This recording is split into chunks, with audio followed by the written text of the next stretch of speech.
जैसी blacklist company को लाया था, हमने उसका भी विरोध किया था।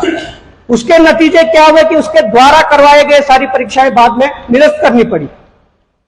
यह ब्लैकलिस्टेड कंपनी को यहां का टेंडर मिल जाता है।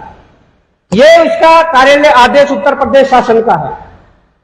मैं आपको अभी जो प्रेस नोट दूंगा, इसमें लिखा गया है कि एलाइड मेडिकल लिमिटेड द्वारा कार्मिड मॉनिटर की निविदा में प्रस्तुत किए गए झूठे स्पष्टीकरण को दृष्टिगत दिनांक 28/9/2018 को उपार्जन समिति द्वारा किए गए संस्तुतियों के क्रम में अध्यक्ष प्रोजेक्ट स्टीयरिंग समिति प्रमुख सचिव चिकित्सा स्वास्थ्य एवं परिवार कल्याण उत्तर प्रदेश शासन ने दिनांक 14/8/2018 को एलाइड मेडिकल लिमिटेड के साथ हस्ताक्षरित किए गए थे। अनुबंध संख्या जो है उसको निरस्त हुए। फर्म का अनुबंध के समय जमा किए गए परफॉर्मेंस बैंक गारंटी धनराशि 2,76,000 को जब्त किए जाने के साथ ही एलाइड मेडिकल लिमिटेड को ब्लैकलिस्ट किए जाने का निर्णय लिया गया है। अभी एक बात सामने आई है कि जिस कंपनी को उत्तराखंड सरकार ने 9 जो मशीनें खरीदनी थी उसका टेंडर दिया गया, वो सबसे पहले ब्लैकलिस्टेड कंपनी थी। उत्तर प्रदेश में 2018 में ब्लैकलिस्ट हो चुकी है और उन्होंने जो 2,76,000 की राशि जमा की थी वो भी उत्तर प्रदेश सरकार ने जब्त की थी।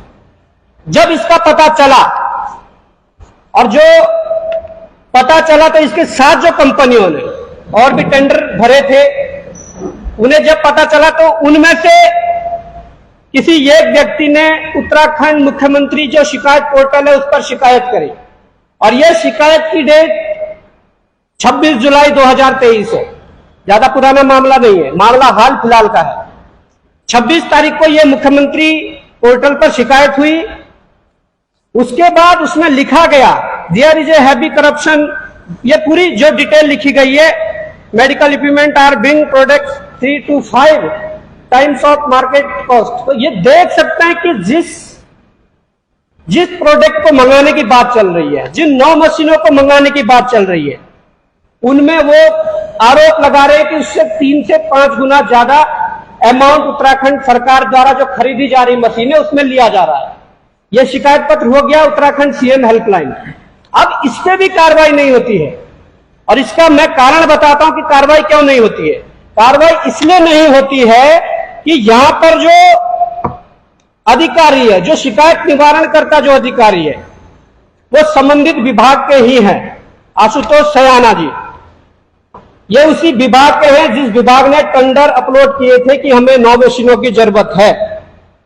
अब अगर दूध की रखवाली बिल्ली को दोगे तो वहां से निष्कर्ष नहीं निकलने वाला। अब मैं आता हूं, बड़ा दुख होता है कि जो मैं चीजें आपके सामने रखने जा रहा हूं और साथियों के साथ चीजें रखने जा रहा हूं, उसमें जिस मशीन की बात की गई है, जिस इक्विपमेंट की बात की गई है, उसके लिए एनेस्थीसिया वर्क स्टेशन जो मशीन है, उसकी जब हमने जांच पड़ताल की, जब चीजें खंगाली और देखा कि उत्तराखंड प्रदेश के अलावा और किन किन राज्यों ने किस किस समय पे, किस किस दर पर, किस किस रेट पर इन मशीनों को खरीदा है। जब हमने ये चीजें खंगाली तो हमारे पैरों के तले जमीन खिसक गई। अब मैं कहना चाहता हूं, ये मैं जो कागज दिखा रहा हूं, ये कागज, इस कागज में उसी मशीन का जिक्र है।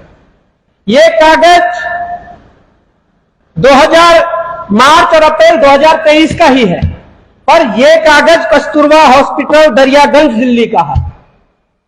कस्तूरबा हॉस्पिटल दरियागंज दिल्ली ने भी इसी मशीन को मार्च अप्रैल 2023 में खरीदा था। पर आप अगर उसकी कीमत सुनोगे, उन्होंने इसे खरीदा था 14,42,500 रुपए में, एक मशीन ऑल टैक्सेस इंक्लूड जो उसमें है। कस्तूरबा हॉस्पिटल ने 14 लाख में इस मशीन को खरीदा था और अभी हाल फिलहाल की बात है, ये उसके कागज है, ये मैं आपको भी दूंगा। सभी हमारे जो यहां पत्रकार बंधु बैठे हैं, इंटेलिजेंस के हमारे साथी बैठे हैं, उनको भी दूंगा। उसके बाद गजब तब हो जाता है कि राजस्थान सरकार ने भी एक अपने मेडिकल कॉलेज के लिए इन मशीनों को लिया और वो 12 जनवरी 2023 को ही उन लोगों ने सेम मशीन को लिया है। जिस मशीन की खरीदारी उत्तराखंड सरकार कर रही है, वहां पर इसका रेट, और सबसे बड़ी बात है, जो मशीन जहां जा रही है, अगर उत्तराखंड में आ रही तो उत्तराखंड में भी वही एलाइड जो कंपनी है वही दे रही है। कस्तूरबा हॉस्पिटल में भी उसी एलाइड कंपनी उस मशीन को दिया है। अगर राजस्थान की मैं बात कर रहा हूं, उस राजस्थान में भी उसी एलाइड कंपनी ने इस मशीन को दिया, पर राजस्थान में 11,16,220 रुपए में एक मशीन का वहां पर मूल्य आंका गया है। उस इतने रुपए में वहां पर एक मशीन खरीदी गई है। अब गजब तब हो जाता है जब इस प्रकार की चीजें मार्केट में है। मैं आपको मोटे तौर पर एक बार बताना चाहता हूं कि यही मशीन 2020 में वेस्टर्न कोलफील्ड नागपुर में खरीदी गई, जो हॉस्पिटल का ये नाम है, उन्होंने 11,67,000 में ये मशीन खरीदी थी।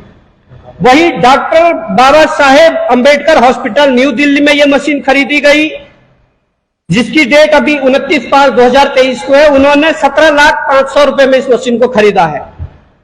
SMS medical college and attach hospitals Jaipur, इन लोगों ने भी इसी मशीन को अभी 2023 जनवरी में खरीदा है, जिनकी कीमत 11,16,220 रुपए है। इसके साथ कस्तूरबा हॉस्पिटल की जो मैं बात कर रहा था, इन्होंने भी अभी हाल फिलहाल में 2023 मार्च में इस मशीन को 14,42,000 में खरीदा है। अब गजब तब हो गया उत्तराखंड के अंदर हमारे विभागीय अधिकारियों द्वारा, उत्तराखंड के अंदर हमारे विभागीय मंत्रियों द्वारा भ्रष्टाचार का इतना नंगा नाच किया जा रहा है कि इस मशीन की कीमत, जो मशीन देश के अन्य राज्यों में 11 लाख से 14 लाख 15 लाख तक बिक रही है, सेम कंपनी अन्य राज्यों को ये मशीन दे रही है, उसी कंपनी के साथ सेटिंग बैटिंग करके यहाँ के विभागीय अधिकारियों ने, संलिप्तता है यहाँ के विभागीय मंत्री धन सिंह रावत की, आपके नाक के नीचे ऐसा एक कृत्य हो रहा है। आपने जिस कंपनी को सेलेक्ट किया है, उस कंपनी ने उत्तराखंड में इस मशीन की कीमत जो देने जा रहे हैं, 2-3 दिन में खरीदने वाले हैं, वो अच्छा हुआ हमारे पास खरीदने से पहले ये डाटा पहुंच गया है। 2-3 दिन में खरीदने वाले हैं, परंतु उस जिस कंपनी को सेलेक्ट किया है, उस कंपनी ने टेंडर भरा है, उस कंपनी ने 59,99,777 रुपए पर मशीन के हिसाब से टेंडर भरा है। आप जान सकते हैं कि किस प्रकार से जो मशीन 11 लाख से 14 लाख 15 लाख में पूरे देश के अन्य राज्यों में किसी कंपनी द्वारा दी जा रही है, वो मशीन हमारे उत्तराखंड सरकार के स्वास्थ्य मंत्री धन सिंह रावत जी, हमारे स्वास्थ्य विभाग के अधिकारी 45 लाख तकरीबन, लगभग 45 लाख एक मशीन का अधिक कॉस्ट जो है वो दे रहे हैं। अब दुर्भाग्य हमारा यह है कि शायद ये लूट खसोट उत्तराखंड बनने के बाद से ही चल रही है। अगर ये स्थिति ना होती, क्या राजस्थान सरकार नहीं है जो इस मशीन को इसी 2023 में 11 लाख में खरीद रही है? क्या दिल्ली में नहीं है जहां ये मशीन 14 लाख में बिक रही है? उत्तराखंड सरकार ने ऐसा क्या कर दिया, या अपने भ्रष्टाचार के लिए करोड़ों रुपए गबन करने के लिए अगर उस मशीन की 59 लाख रुपए कीमत लगाई है, तो आप देख सकते हैं अगर ये हालात ना होते तो आज पिथौरागढ़ से लेकर चमोली चक्राता तक के जो हमारे जो प्राथमिक स्वास्थ्य केंद्र है, जहां पर हमारी माताएं घास काटने जाती है, हमारे जो गांव में जो हमारे अभिभावक है वो पत्ती लेने जाते हैं, वो जब घास काटते हुए पत्ती लेते हुए जब गिर जाते हैं, थोड़ा सा क्रैक आने के लिए हमारे पहाड़ों के अस्पतालों में, वहां पर स्वास्थ्य केंद्रों में एक एक्सरे मशीन तक नहीं है, परंतु यहां ऐसा भ्रष्टाचार का नंगा नाच हो रहा है। एक मशीन के लिए 45 लाख रुपए अतिरिक्त लिया जा रहा है, लगभग जो एक माने, और 9 मशीनें खरीदनी है तो 4 करोड़ कुछ का ये घपला आ रहा है। और इसके साथ 9 पे नहीं रुकेगी, हमें विश्वसनीय सूत्रों से यह भी ज्ञात हुआ है कि सरकार लगभग 50 ऐसे उपकरण खरीदने जा रही है। तो अगर 9 मशीनों में 4 करोड़ कुछ का घपला आ रहा है, तो 50 मशीनों में जाकर ये कितने करोड़ों अरबों में ये मामला जाएगा। और इनकी नीयत पर सवाल तो उठेंगे कि जो मशीन अन्य राज्यों में 11 से 14, 15, 17 लाख तक मिल रही है, वही मशीन तुम 60 लाख में यहां पर बेच रहे हो, तो ये बड़ा दुर्भाग्य है। अब हमारा सीधा सा ये कहना है कि जिस प्रकार से जो हमने ये डाटा कलेक्ट किया है, जिस कंपनी को 2018 में उत्तर प्रदेश में ब्लैक लिस्ट किया था, उस कंपनी के द्वारा यहां पर टेंडर ये लिया गया है। वो कंपनी कोर्ट भी गई, कोर्ट ने उसे फटकार लगाकर जो उसके 2,76,000 रुपए जब्त किए थे, उसको फटकार लगाया कि तुमने गलत किया है, तुम गलत हो। कोर्ट ने भी फटकार लगा दी है। परंतु उत्तराखंड में मैंने पहले शुरू में यही कहा था, उत्तराखंड में ये द्वार सबके लिए खुल चुके हैं, ये द्वार माफियाओं के लिए खुल चुके हैं, ये द्वार करप्टेड लोगों के लिए खुल चुके हैं। तो हम सीधे सी ये बात है कि ये प्रेस कॉन्फ्रेंस करने का मतलब ये था कि इन चीजों को, इन आंकड़ों को अपने प्रदेश की जनता के सामने रखना हमारा मकसद था कि प्रदेश की जनता देखे किस प्रकार से हमारी सरकार हमारे ही पैसे का दुरुपयोग कर रही है, हमारे टैक्स के पैसे को कहां किन माफियाओं के हाथों में दे रही है। यह प्रदेश की जनता को समझना पड़ेगा। दूसरी बात यह है कि आज ये उजागर मामला हो गया है, हमने सारे इसमें एविडेंस लगाए हैं जहां जहां इन मशीनों की डिलीवरी देश भर में हुई है, और उसके बाद भी सरकार को यह कहना चाहते हैं कि सरकार इस टेंडर प्रक्रिया पर तत्काल रोक लगाए और विभागीय अधिकारी जो संलिप्त है, जिन अधिकारियों की इसमें भूमिका है, उन पर कार्रवाई और विभागीय मंत्री धन सिंह रावत जी इस्तीफा दे। अगर आपके नाक के नीचे ऐसे प्रकरण हो रहा है, और मुझे पता है विभागीय मंत्री को यह पता होगा कि ऐसी मशीनें खरीदने जा रहे हैं, विभागीय मंत्री को यह भी पता होगा कि मार्केट कॉस्ट इस मशीनों की क्या है, विभागीय मंत्री को यह भी पता होगा कि उत्तराखंड में यह मशीन 7 लाख में खरीदी जा रही है। जब आपके पास यह सब पता है तो आप नैतिकता के आधार पर इस्तीफा दे दीजिए, नहीं तो अगर ऐसे ही आप जनता के पैसे को ठिकाने लगाते रहोगे, ऐसे ही जनता के पैसे का दुरुपयोग करोगे, तो जल्द ही अगर आपने या इस्तीफा नहीं दिया, मुख्यमंत्री धामी ने इस पर जांच नहीं बिठाई, इस टेंडर को निरस्त नहीं किया, तो उत्तराखंड बेरोजगार संघ इस मुद्दे पर सड़कों पर होगा। मैं ये चाहता हूं कि हमारे प्रदेश की भोली भाली जनता का जो टैक्स का पैसा है, उस पैसे का दुरुपयोग इस प्रकार से ना किया जाए। ये तो एक छोटा सा मामूली सा एक प्रकरण है।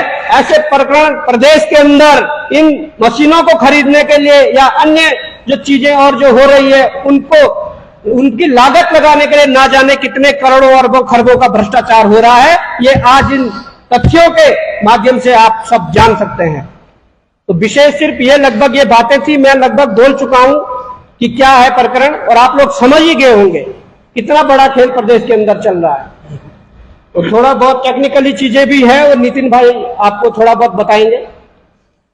तो मैं क्लियर कर दूं कि उत्तर प्रदेश सरकार ने तो ब्लैकलिस्ट किया है, और जो ग्रेटर मुंबई म्युनिसिपल कॉर्पोरेशन है उन्होंने भी ब्लैकलिस्ट किया है। इसके बाद ये मशीन जो है, जो एनेस्थीसिया वर्क स्टेशन है, ये पूरा एक वर्क स्टेशन है, इसके बाद मॉनिटर है। अब ये खेल क्या खेल रहे हैं, गजब ये कर रहे हैं कि जो मॉनिटर है एक सी सर्टिफिकेट होता है। सी सर्टिफिकेट जो होता है, ये यूरोपियन कंट्रीज में जितना भी माल बनता है, अगर वो माल उसी क्वालिटी का और उसी क्वालिटी के साथ साथ उसी हाई सेफ्टी स्टैंडर्ड और एनवायरमेंट जो उसके प्रोटेक्शन के जो मानक होते हैं, वो मानक अगर वो पूरे दुनिया में कहीं और बिकता है यूरोप कंट्रीज के अलावा, तो उसको बनाना पड़ता है।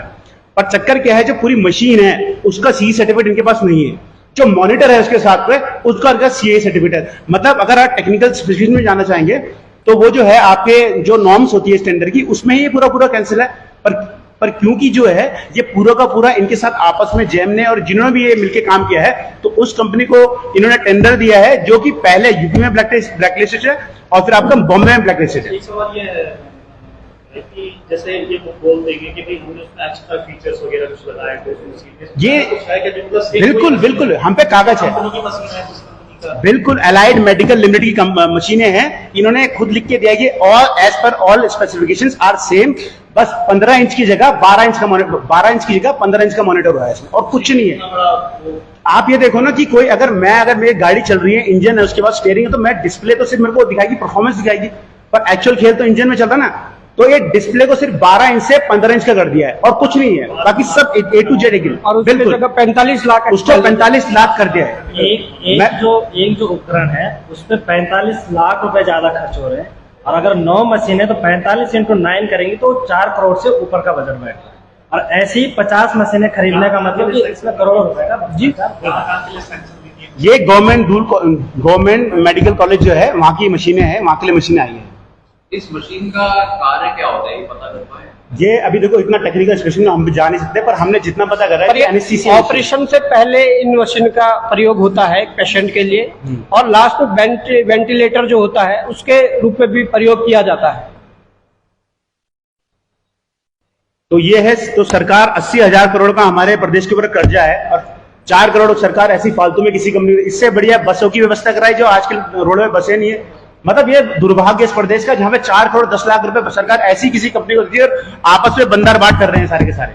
दुर्भाग्य सबसे बड़ा ये है, और कोई बोलने वाला नहीं है। अगर उत्तराखंड बिरला संघ ने ये बात उठाई है तो जो मंत्री जो इसके हैं धन सिंह रावत जी, उनसे हम अपील करना चाहेंगे, और जो हमारे इस गवर्नमेंट मेडिकल कॉलेज की जो इसे देख रेख हो रहा है, इसमें इसकी जांच उठानी चाहिए, और जो भी इसमें सख्त से सख्त कार्रवाई उन अधिकारियों के ऊपर और जो भी इसमें संलिप्त है उनके ऊपर होनी चाहिए। इसमें जो सियाना जी पे जांच आई थी, तो जांच में क्या लास्ट में डिस्कशन मुख्यमंत्री पोर्टल पर जो जांच हुई थी उस पर कोई निष्कर्ष नहीं निकला है। वो जांच ना तो क्लोज हुई है, ना उस पर कोई कार्रवाई हुई है। एक तरीके से ये माना जा सकता है कि जिस प्रकार से जो टेंडर प्रक्रिया चल रही है, उस टेंडर प्रक्रिया को आगे बढ़ाना चाह रहे होंगे, और 2-3 दिन में ये खरीदने वाले हैं। सीधी सी बात ये है। तो ये खरीदने से पहले हमने इसको उजागर किया है, तो ये प्रदेश के जनता का टैक्स का पैसा ये बचना चाहिए। ये इनके लिए नहीं है, ये दलालों के जेब के लिए नहीं है। ये पैसा अगर लगाना तो हमारे पहाड़ों के किसी स्वास्थ्य केंद्रों में लगाओ, वहां जो हमारे प्राथमिक स्वास्थ्य केंद्र वहां पर मशीनें उपलब्ध करवाओ। ये इनके जेब के लिए नहीं है। सीएम हेल्पलाइन में जो जांच है, ये जांच किसको सौंपी है? ये सर जांच जो सयाना जी है, ये आशुतोष सयाना जो दून मेडिकल कॉलेज के जो शायद डीन है, ये उन देखो सीएम हेल्पलाइन में किसी भी डिपार्टमेंट में उनके लिए निस्तारण जो अधिकारी रखे होते हैं उनके रखे होते हैं। ये जो जांच गई है उनके पास गई है। टेंडर प्रक्रिया भी दून मेडिकल कॉलेज का है। तो जब मैं वही कह रहा हूं, जब दूध की रखवाली दिल्ली को दी जाएगी तो कैसे चीजें हो पाएगी, कैसे कार्रवाई हो पाएगी। टेंडर लगी लगभग महीना भर।